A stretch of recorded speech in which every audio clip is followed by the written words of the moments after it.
Would you be a simp for 3 years for 50 million? After saying goodnight to the goddess I'd been simping over for the past 3 years, I logged into the game only to see her using a couple's name with someone else. I immediately took a screenshot, sadly posted it on my WeChat moments, and announced my heartbreak. Then, I couldn't help but chuckle. Thankfully, Charlotte gave me this chance. If I didn't find a reason to end my simping days, I'd have to keep up this act.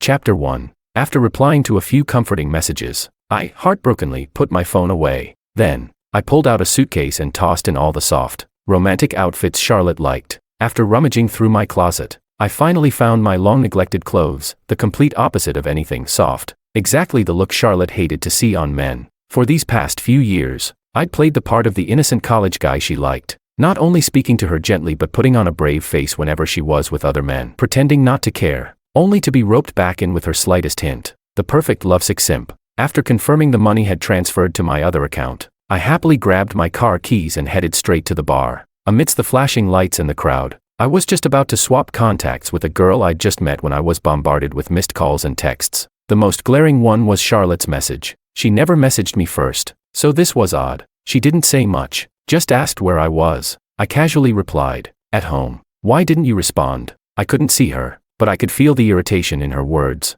If this were before, I would have explained myself thoroughly, afraid of upsetting her. But now, I was tired of acting. I didn't reply, putting down my phone and was about to continue. But then Charlotte called. I knew exactly what she'd do. She'd say something vague, give me a bit of hope, and keep me on her hook. That's how it's been these past 3 years. But now, none of that mattered. With the money in the bank, I was in a good mood. I picked up her call, curious to hear what excuse she'd make. Before I could speak, she seemed to hear the noise on my end and spoke with a tone full of judgment. "Steven, where exactly are you?" I rolled my eyes at her accusatory tone. "But I'm committed. Even though it's over, I'm playing the role to the end." I choked back a sob and hinted, "I saw you playing a couple's game with another guy." In one sentence, I made my reason for being at the bar clear, painting the picture of a heartbroken man drowning his sorrows. I don't believe she missed my post. Otherwise, she wouldn't have reached out. After all, she's got a lot of fish to manage in her pond. She paused. I could practically picture her pressing her slender, fair hand to her forehead, her brows slightly furrowed, looking at me with frustration. In that weary tone she uses, she said, "Steven, can't you stop jumping to conclusions? This is exhausting." Again, if this were before, I would have groveled, afraid she'd ignore me, apologizing and promising never to doubt her again. But now, "Oh, then I won't trouble you anymore." With that, I hung up and blocked her completely. Chapter 2. Charlotte and I started because of a bet. A boy, heartbroken, came to me and said, "As long as you can stay by Charlotte's side for 3 years without getting dumped, I'll give you 50 million. Back then, I thought either he was an idiot, or I was, but when I saw the 30 million deposit in my bank account, I knew I was the idiot. The next day, I gave myself a makeover. I found out Charlotte's major, confessed my love for her in front of her classmates, and looked at her with brave but shy eyes amidst everyone's cheers. Charlotte looked at me with an amused smile. As she studied me, I discreetly studied her. Her skin was fair, her features strikingly beautiful, and every smile and frown held an enchanting allure, bold and extravagant. She had all the makings of someone who could turn heads wherever she went. But so what? That's no excuse for her to play with people's feelings. Under everyone's gaze, she added me to her contacts, as if she'd tacitly accepted whatever relationship we had. Her lack of agreement, yet no denial, became an unspoken acknowledgement in everyone's eyes. Only she and I knew we weren't really a couple. Even the looks from people around us seemed to say, "Look, here's Charlotte's new boyfriend. How long do you think he'll last this time? A week? A month?"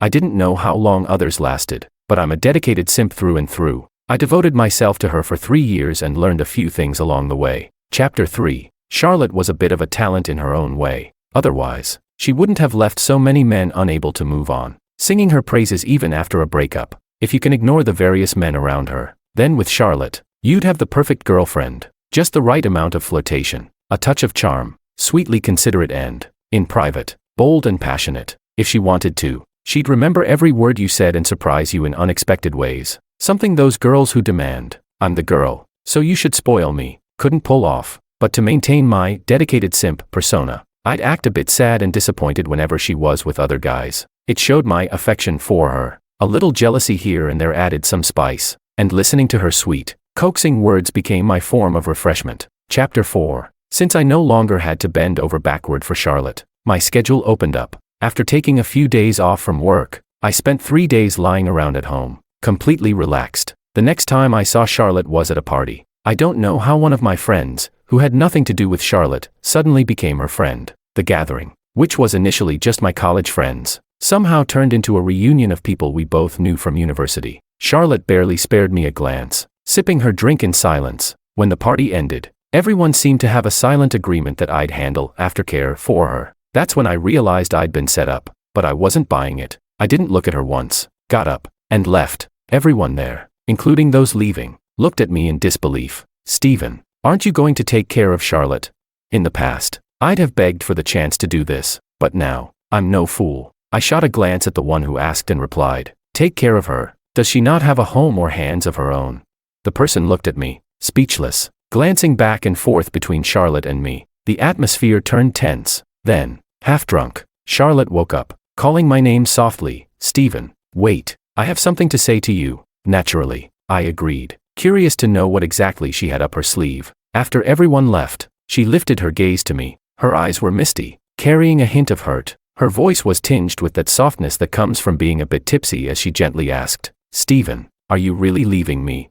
If I didn't have a strong resolve, I might have fallen for her act. Oh, she's putting on a show now. I gazed at her, my eyes reddening for effect, my voice strained with barely restrained sorrow. "I'm sorry, Charlotte.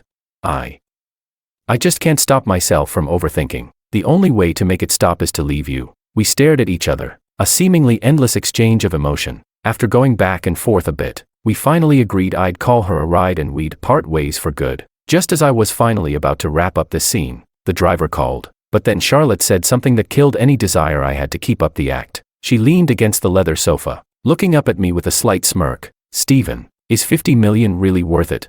At first, I was a little surprised. Then I thought, with her background, it was only a matter of time before she found out about the bet. So I wiped away the fake tears at the corner of my eye and replied coldly, "Yeah, why wouldn't it be? Come on, that's 50 million. Who needs love when that kind of money's on the line?" The room fell silent. After a moment, Charlotte stood up, her drunken demeanor gone, and walked over to me. She stood right in front of me, her slender frame and soft, pale hand brushing my cheek as she looked up into my eyes. She asked in a cold voice, "So this was your reason for getting close to me?" Annoyed, I brushed her hand aside, looking down at her with the same superior gaze. With a smirk, I replied, "And what if it was? So what if I'd been caught? Who says only Charlotte can play with people's feelings? Why can't someone turn the tables on her?" The room grew silent once again. Charlotte's eyes darkened as she looked at me. When I grew tired of the silence, she finally asked me an almost laughable question. She said, "Steven, did you ever have real feelings for me?" I couldn't help but laugh. Ignoring her growing cold stare, I answered, "Since you asked, I'll give you a real answer. Charlotte, I never felt anything real for you. You already know the reason. So why bother asking? These past years, I took care of you properly, simping my heart out. You're an experienced player, and I'm probably just a fish in your pond, never close to entering your sea. Now there's a hole in the pond. Just tell everyone you finally got tired of me and dumped me. Let's go our separate ways, never to meet again. How about that?" I gave her a graceful exit. I thought, given her personality, she'd agree never to see me again. But just as I was about to open the door, she grabbed my hand with a cold laugh. "Steven, you think you can just walk away? Did you ever ask my opinion?" Her opinion? Of course, I wasn't going to ask her opinion. I flashed a perfunctory smile, turned, and walked out. Chapter 5. To be honest, 50 million is very easy to spend. To avoid Charlotte, I packed my bags the very next day and took off on an overnight flight. I spent the next 3 months traveling all across the country. The only place I didn't hit was Frog Island. I'll go once it's open again. Once I got tired, I returned home, bought a house and a Maserati, all fully paid for. At such a young age, didn't rely on anything except my top-notch simping skills. During this time, Charlotte's friends kept reaching out to me, trying to convince me of all sorts of things. Like, "Steven, Charlotte actually likes you. After you left, she's been drowning herself in drinks, feeling depressed. She's surrounded by men, sure, but they're just passing distractions. You're the real one. Otherwise, she wouldn't have stayed with you for 3 years." I didn't let them finish. I was worried I'd lose control and go back to give her a piece of my mind. I interrupted, saying, "So you're saying Charlotte just made the same mistake every woman makes?" Right. That's what I mean. Steven, you get me?" I snorted. "Since you understand Charlotte so well, You two are a match made in heaven. Hope you both stay together forever." With that, I hung up and blocked everyone connected to Charlotte. Chapter 6. But there was one person I forgot to block. My generous benefactor for the 50 million, Bruno. And thanks to him, here I was, locked in a staring contest with the young woman in front of me. Or more accurately, with a high school girl. Yes, Bruno had pulled me into another secret deal. I'd be disrespecting the 30 million if I hesitated for even a second. But a high school girl as the new target, this felt way out of line. Thankfully, Bruno quickly explained. Apparently, she's his niece, Valentina. Her parents don't care for her much and have practically abandoned her. He's the only one who checks in on her from time to time. But he's only in his early 20s himself. She's rebellious and impossible to handle. He's tried everything, so he thought of me. He said I took care of Charlotte so well over those 3 years and hoped I could adjust my approach to watch over Valentina. Maybe even get her to focus on school. I deadpanned. "Do I look like a nanny to you?" Bruno chuckled awkwardly. "If you can handle Charlotte, then a little high schooler should be a breeze." He was laying it on thick. Next thing I knew, I was in the kitchen, spatula in hand, cooking for Valentina, but I waited until 10 p.m., and this rebellious high schooler still hadn't come home. Sighing, I packed up and went out to hunt her down at the local night spots. Chapter 7. When I found Valentina, I almost felt like I was looking at a younger Charlotte. A noisy group of teenagers sat tangled up on the sofa, smoking and drinking. But unlike Charlotte, she's only 17, a high school kid. No matter how experienced she tried to act, there was no hiding that youthful awkwardness. I leaned against the door, kicking it to break the noise and catch everyone's attention. "Hey, Valentina, your brother's here to get you," a guy teased. She patted the empty seat next to her with a grin and said, "Come on, Steven, join us." Valentina clicked her tongue in irritation, glaring at him. "Shut your mouth." Then she looked up, fixing her gaze on me. Her eyes, intense and brooding, held that teenage apathy that gave her an air of impatience. Didn't stop her from looking good, though. The boys around her looked at her with a cautious admiration, keeping their feelings carefully hidden. She was as rebellious as they come. She stared me down, a mischievous smile tugging at her lips, raising a brow as she asked, "You came?"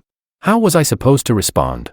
We'd been at this game for nearly 2 months. It was like cat and mouse. I spent my nights hunting her down in various clubs, keeping up the facade of the concerned brother. I was worn out trying to maintain my image as the caring older guy. She was even more challenging than Charlotte. If it weren't for the 30 million and only needing to last a year, I'd gladly give her a dose of harsh reality. But, to be fair, she wasn't completely unmanageable. Every time I found her, she'd obediently come home with me. But that's after I'd spent every night for the past 2 months sitting across from her, giving her endless pep talks. Chapter 8. We walked home in silence. Her in front, me trailing behind. I found it oddly amusing. She put on this extreme rebellious persona but still held onto a girl's natural pride. Every night, she'd walk ahead of me on the way home, not too close, but not too far. She seemed casual, yet it was her way of having me guard her. The quiet stretched on too long, so I cleared my throat, searching for a topic. "Midterms are tomorrow, right? Do your best." She chuckled like she'd heard the funniest thing. "Exams?" I knew exactly what she meant. I'd been her age once too. Keeping up my soft big brother tone, I gently replied, "Even if you don't know the answers, just sit through the whole thing. Act like you're doing something." Valentina wasn't having it. She turned around, taking a few quick strides to block my path. The streetlights cast dim shadows over her face. I heard her let out a low chuckle, her voice as soft as feathers brushing past my ear. She motioned for me to lean down and whispered, "Steven, stop pretending. The whole kind and gentle act doesn't suit you." Chapter 9. Honestly, this one's on me. I got too cocky. One night when she didn't come home, I felt tired and decided to give myself a break. Instead of tracking her down, I went to one of my usual bars, a bit farther away. I was having a good time when she sent me a message asking where I was. Holding my phone, I couldn't help but feel a strange sense of déjà vu. I replied smoothly, I had something to do, went back to my place. I was just about to ask if she'd gone home. Then my phone chimed. It was another message from her. "Oh, really? Nice biker jacket you're wearing. And those cargo pants, they make your legs look long." Me. Since then, Valentina seemed to have found a new source of amusement. She eagerly waited every night for me to catch her. If I didn't show up, she'd send me a photo. In it, a man, casually dressed but with a rebellious look, would be leaning against a wall, cigarette smoke curling up to obscure half his face, along with a message, "If you don't come to get me, I'll send this to all your family and friends." Chapter 10. Truthfully, I wasn't afraid of her childish threats. Sure, I presented myself as the polite and well-mannered one to my family, but my parents knew me well. My friends also had a pretty good idea of what I was like. I'd figured out by now that Valentina was interested in me, but I wasn't about to give up 30 million. Who needs principles when there's that kind of money on the line?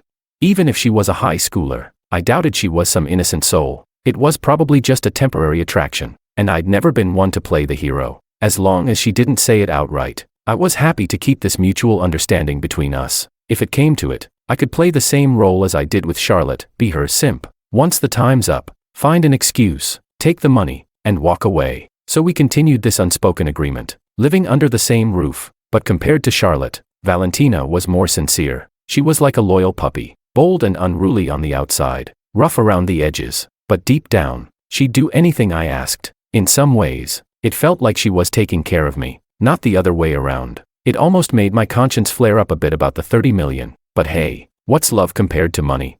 I got over it quickly. After all, I was genuinely good to her during this time. When it comes to feelings, who's to say who has the upper hand? Chapter 11. I thought I'd quietly finish my remaining time with Valentina, but I couldn't avoid Charlotte forever. One of her friends managed to track me down, begging me to go see her. Steven, please, come see Charlotte. She's been hospitalized twice with stomach bleeding. If this keeps up, it could get serious. I hung up, feeling conflicted. Out of basic human decency, I took a flight back that night. As soon as I opened the door, the smell of alcohol filled the room. Charlotte was curled up in a corner by the bed, looking completely defeated, still beautiful enough to captivate, but no longer the radiant figure she once was. The sound of the door seemed to startle her. She looked up, and a bitter, mocking smile curved her lips. So, you came. I wrinkled my nose against the smell of alcohol as I walked toward her, unable to hold back my remark. Charlotte, this isn't like you. She looked at me with hazy eyes, her voice hoarse from drinking too much. Then what is like me? I sighed and didn't answer. Instead, I crouched down to meet her gaze and said, Charlotte, this isn't worth it. This really wasn't. During those years I'd spent as her simp, I did feel a bit of guilt at first. I'd even been fooled by her face, by her sincerity. But when I saw her treating other men with the same sincerity, saying familiar lines to them, I realized it was just her way of keeping her options open. I quickly pulled myself together. Sure, I approached her for money, but I'd played my part as a simp with dedication. I'd invested 3 whole years into taking care of her, being thoughtful, genuinely giving my time. In this sense, I never felt inferior or indebted to her. Now, seeing her act like I'd hurt her feelings, maybe she was just bitter, thinking she'd had control all along, only to find out I'd played her. Her pride couldn't take it. So, I reached out, gently smoothing her messy hair. Just like in those 3 years, I gave her one final, gentle piece of advice. Charlotte, your stomach can't handle this. Stop drinking. Besides, this whole act doesn't suit you. It's over between us. Just because I haven't said anything doesn't mean I don't remember or don't know. In those 3 years, you had your reasons, and I had mine. Don't try to pull me back with excuses. We were just passing through each other's lives. No one really took it seriously. Let's leave things on good terms. Who knows? Maybe we'll even share a meal if we meet again someday. I stood up, ready to leave, but felt her tug on the hem of my shirt. I looked back at her in confusion, only to see her looking up at me, her eyes slightly red. I was taken aback. She'd always been the one above me. I'd never seen her from this angle. It was the first time I'd seen her so vulnerable. Maybe it was the alcohol talking, but I felt like her words carried a hint of pleading. She said, Steven, what if I actually meant it? Chapter 12. She meant it. A carefree, fickle spirit like her tells me she actually caught feelings. This delayed confession of love, it's almost laughable. Why should her belated, tangled emotions demand a response or a cost from someone else? So I didn't reply. I turned and walked away. The next time I saw Charlotte, she was in my hometown. She looked much better than that pitiful state she'd been in before. She was leaning against her car, wearing a smoky gray trench coat over a crimson dress, smoking, with her cigarette glowing in the dusk, a tiny ember against the night. I remembered the first time I learned to smoke. It was when I saw her bring another man into her place. That night, in the cold, I lit a cigarette, the harshness stinging my throat, but it cleared my mind, letting me stand there, watching the lights go on and off in her apartment. Lost in my memories, I snapped back to reality when Charlotte saw me. She put out her cigarette and walked over. Before she could speak, I cut her off with a cold question. How did you know where I live?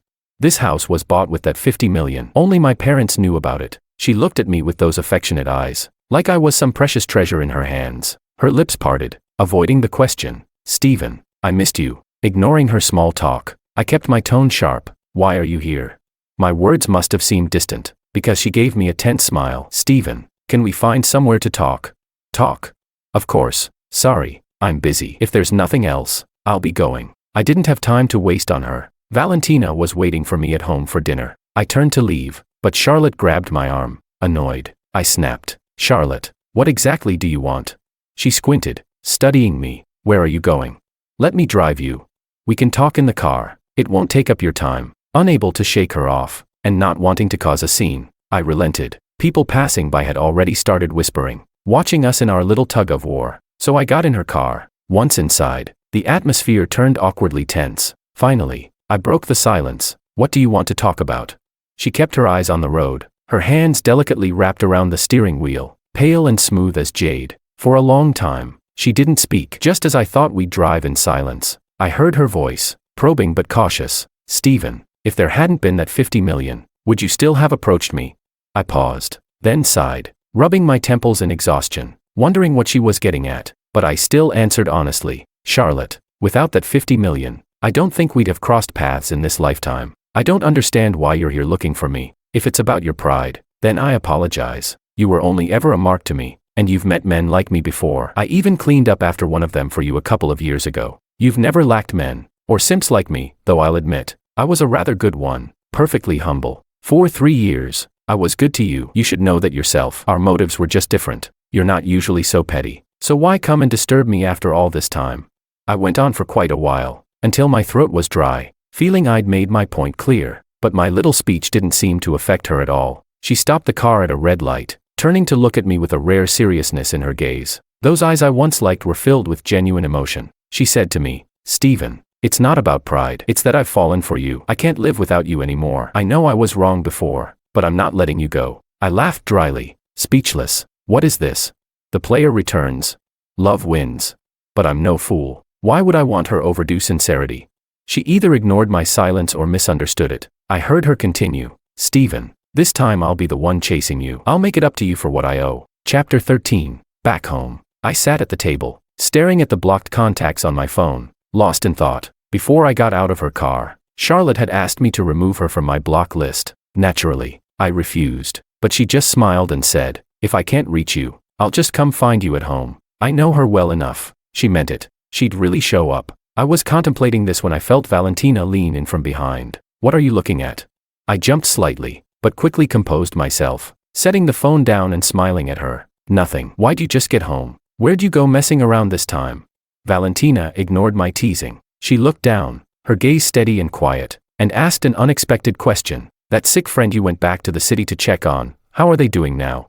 She was talking about Charlotte, though I was surprised at her interest. I replied, I don't know. We haven't been in touch. Oh, really?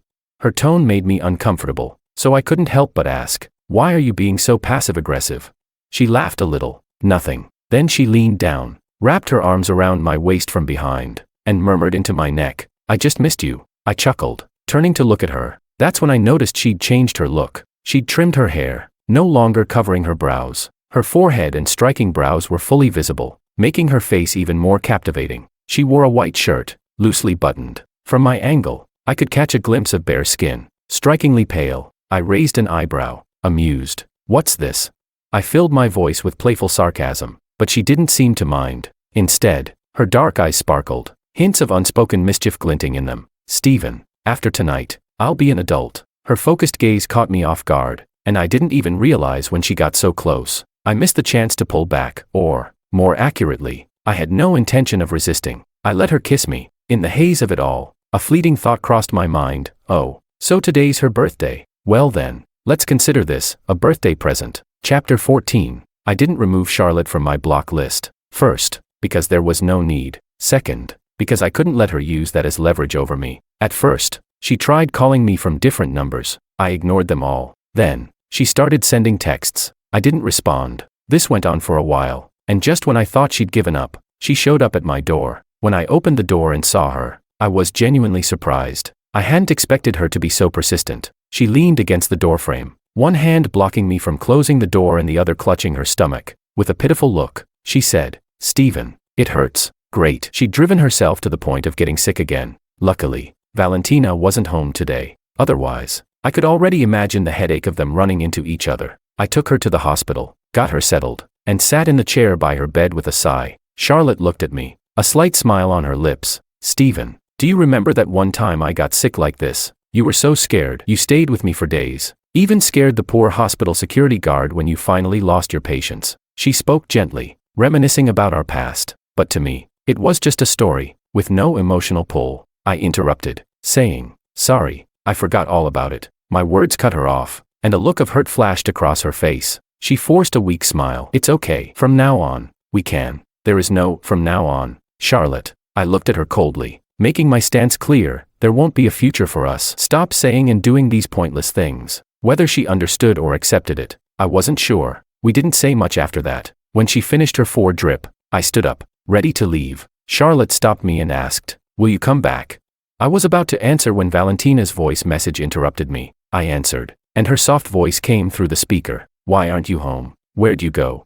I'm out getting some things. I'll be back soon. After I hung up, Charlotte stared at me. Anger simmered beneath her calm facade, though she tried to hold it back. Stephen, was that?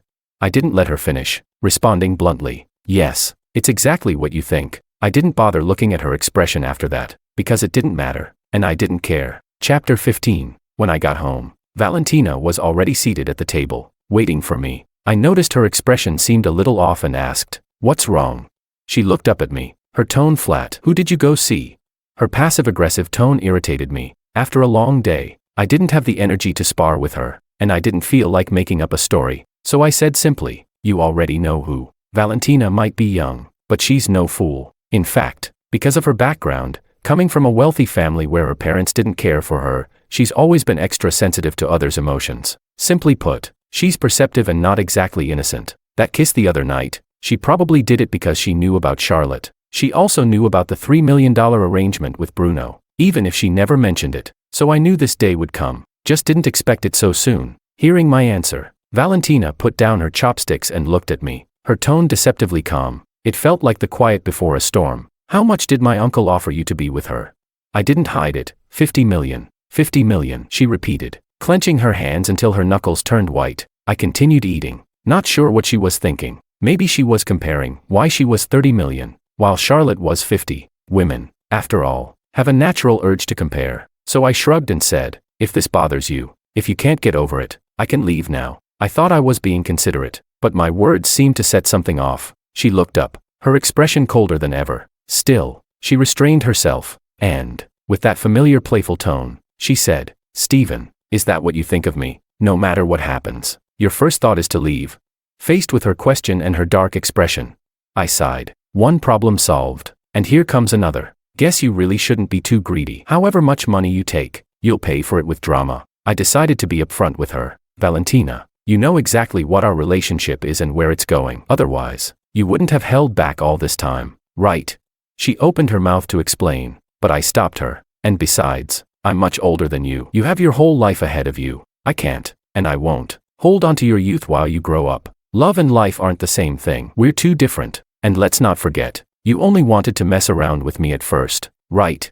The first few lines were the polite explanation, but that last bit, that's what really shut her up. I didn't know how she found out about Charlotte. Maybe she'd asked her uncle Bruno. Maybe she, like Charlotte, used money to dig up information. Or maybe she and Charlotte had even met and talked. All just guesses, but I knew she understood me better than Charlotte ever did. After all, I'd been pretty unfiltered around her. She knew her own intentions hadn't been pure from the start, so this relationship was one I'd never take seriously. I thought I'd made myself clear, but Valentina kept holding onto my hand. She looked at me, stubbornly holding back her tears. Still that defiant, captivating girl from the first day I'd met her, but she knew me too well, so there were no pleas to stay. She knew she couldn't keep me, so she tried to sound casual, even as her voice hardened. Stephen, I admit, I didn't have good intentions at first, but I do want to be with you now. If you won't wait for me to grow up, then I'll grow up on my own. If you won't teach me, then I'll learn on my own. When I'm ready, I'll find you. Seeing her so determined and resigned,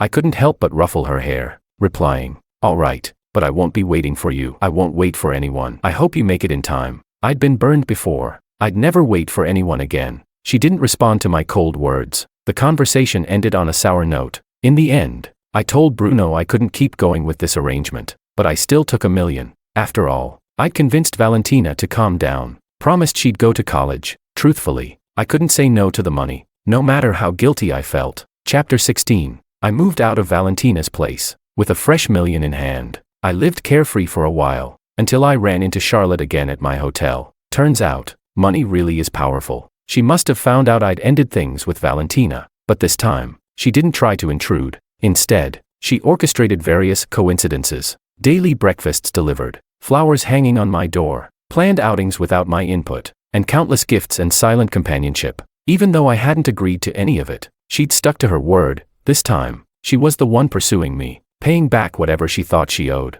Her world no longer revolved around a crowd of men. Now, it was just me in her world. She even tagged along when I went to the bar, didn't stop me, just sat and watched, staring down every woman who tried to approach until they left. I muttered, "You're nuts." She just laughed, saying, "Funny, I never knew this side of you." Her smile left me speechless. Even on lazy days, when I'd wear a plain t-shirt and beach shorts for a morning jog, she'd be there chatting with the older ladies around, listening intently as they praised us as the perfect couple. I seriously thought she'd lost her mind, until she shielded me from the car that had lost control and was heading straight toward me. That's when I realized she really meant it. Chapter 17. Luckily, we were standing off to the side. The car had already slowed down, so she wasn't seriously hurt, but she still ended up in the hospital for quite a while. She didn't notify anyone, didn't tell a soul, leaving me to take care of her out of guilt. Though taking care was a loose term. She didn't make me do much, just peeling fruit, bringing water. The nurse handled everything else. She would reach out with her bandaged hand,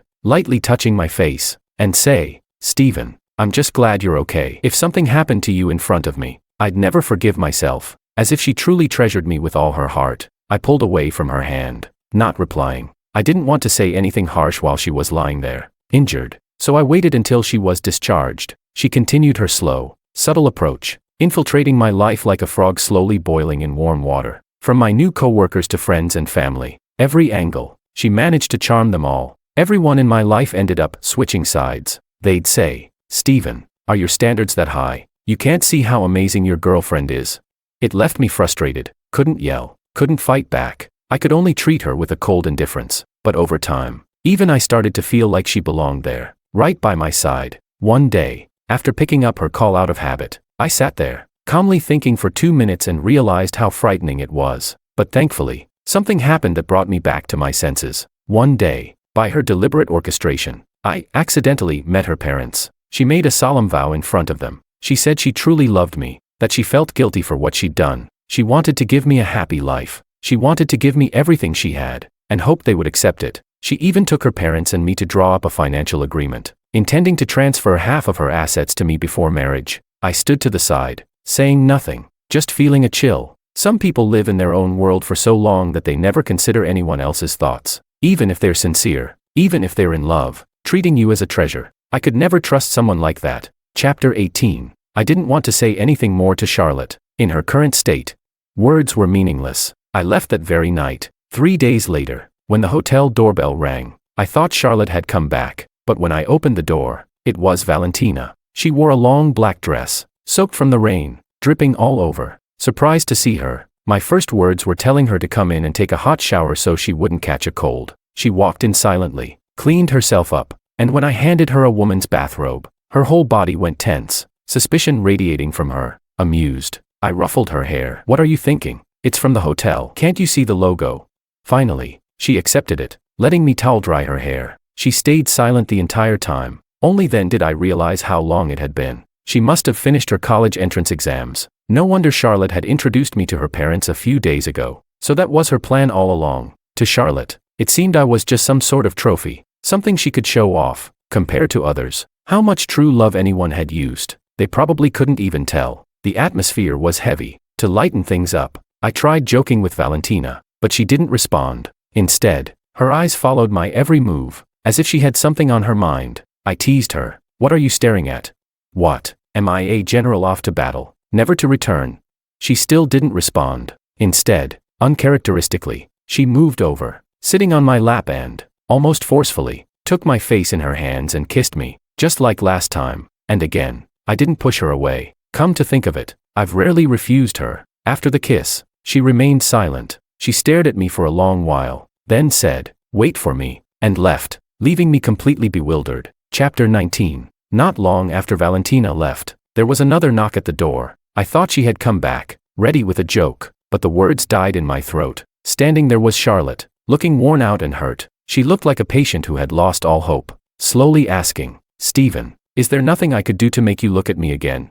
I almost laughed, because I'd asked her that very question once, back then. She'd answered me calmly, "If you want to stay by my side, you should know what to ask and what not to ask." I wanted to throw that line back at her, but seeing her pale face, I held back. Instead, I simply repeated my old stance. "I told you, there's no point in wasting your time on me." She gave a bitter smile and closed the door, walking toward me. Like that time she pretended to be drunk, she reached out, lightly touching my face, and looked up at me. Only this time, her tone was wistful, with a hint of nostalgia. "You turned me down once." I didn't understand until her thumb brushed my lip. I felt a sting. Valentina had bitten me earlier, leaving a small cut, and then I realized what Charlotte meant. During our first year together, she once tried to kiss me, and I'd instinctively pulled away. After that, she rarely kissed me. I thought she'd just lost interest, so I hadn't thought much of it. Turns out, she must have run into Valentina on her way here. I brushed her hand away, not wanting to have this kind of conversation with her, but she stubbornly put her hand back. I was about to lose my temper when she released me herself. She looked at me with a self-mocking smile, like a terminally ill patient, still struggling, and asked, "Stephen, is there really no chance at all?" I said nothing. Her gaze was filled with sadness. "But look at how far we've come. How far we've come." I hadn't intended to argue but couldn't stop myself from asking, "What do you mean? How far we've come? Do you mean your one-sided decision to win me back? Or the tricks you use on every man you meet? Or that you showed up to meet your parents with me in tow, without even asking me?" With the same haughty attitude she once had with me, I looked at her coldly. "Charlotte, I didn't give you an answer before because you got hurt in my place, but that doesn't give you a free pass to guilt-trip me. Let's be clear, just because the player has a change of heart, it doesn't mean I have to love you. I didn't love you then, and I'm certainly not going to now." A heavy silence filled the room. Charlotte looked at me, silent for a long time. Then she laughed. She laughed until I thought I saw tears in her eyes. I thought she'd gone mad. After a while, she stopped laughing and gave me a smile I knew all too well, the sly, mocking smile she wore when she had something planned. "Stephen, you really don't budge, do you?" "Fine, fine, fine," I admitted. I lost. With each "fine," her voice grew softer, filled with a mix of emotions. I was confused. Is she finally done pretending? Her sudden shift in attitude left me unsure of her intentions. I was about to ask her when her lips parted, as if to say something more, but my phone rang, interrupting everything. I glanced at the caller ID. It was Bruno. A bad feeling stirred in me. I answered, and Bruno's voice was urgent. "Stephen, you need to talk some sense into Valentina. She's acting recklessly. She'll get herself hurt." My heart sank, and I instinctively moved to leave, but out of the corner of my eye, I saw Charlotte. I stopped, uneasy, looking at her. She must have heard Bruno's words because she swallowed whatever she'd been about to say. I cursed silently. My reaction had been too telling. In her state, if I rushed out, who knows what she might do to stop me? But thankfully, Charlotte only looked at me with a calm, focused expression. Time seemed to stretch. Finally, she asked, "Stephen, is she really that important to you?" I thought about it, then nodded. Another stretch of silence, almost agonizing in its slowness. Finally, I couldn't wait any longer and opened the door. As I stepped out, I heard her voice behind me, like a quiet farewell, saying, "Go." Her words filled me with relief. I didn't want to think, and headed straight to the location Bruno had mentioned. Chapter 20. When I found Valentina at the address Bruno gave, she looked up, scowling at me. "What are you doing here? Get out of here." Did she think I'd actually listen? Of course not. I grabbed her arm, dragging her out and pushing her into the car. Then I slapped her. The shock left her speechless. "Valentina, you're an adult, not a child anymore. Coming from a wealthy family doesn't mean you can keep acting reckless. You know better than anyone what lines you shouldn't cross. Are you trying to throw your life away? Do I really have to spell this out for you?" I unloaded on her, just like all those late nights when I'd lectured her like a nagging parent. But the girl who'd once been so stubborn and rebellious, who'd looked so defiant even when I walked away, now looked up at me, eyes red with tears, filled with hurt. But I couldn't wait any longer. "Stephen, you wouldn't teach me anymore. You wouldn't wait for me. You don't want me anymore." Her words made me sigh, softening my anger. It wasn't hard to guess she'd been shaken after seeing Charlotte. Bruno had mentioned on the phone that Valentina was suddenly set on getting 80 million, 50 from me and Charlotte, and 30 from her own deal. She didn't want to ask her family for it. She'd wanted to take her time, but seeing me with Charlotte's parents must have triggered her. So she'd panicked. She'd connected with some shady people and taken a risky path. I sighed. Looking at the tear-streaked face of the girl who still held me so close in her heart, I felt a pang of regret. She wanted to prove she could grow up fast. All because I told her I wouldn't wait. She was willing to do anything to grow up, but her impulsive actions only highlighted her immaturity. Yet, the sincere look in her eyes made my heart burn. To be someone's whole world like that, even if it's childish, even if it's reckless, it reminded me of my own youth. Once upon a time, I'd longed to find someone willing to give me their all. So, Stephen, what's the harm in teaching a kid how to grow up? Everything she doesn't know, doesn't understand, couldn't you teach her? Why not wait for her? What could it hurt compared to those 3 years? She's doing her best to close the gap between us, giving me all of her love, so what's there to demand?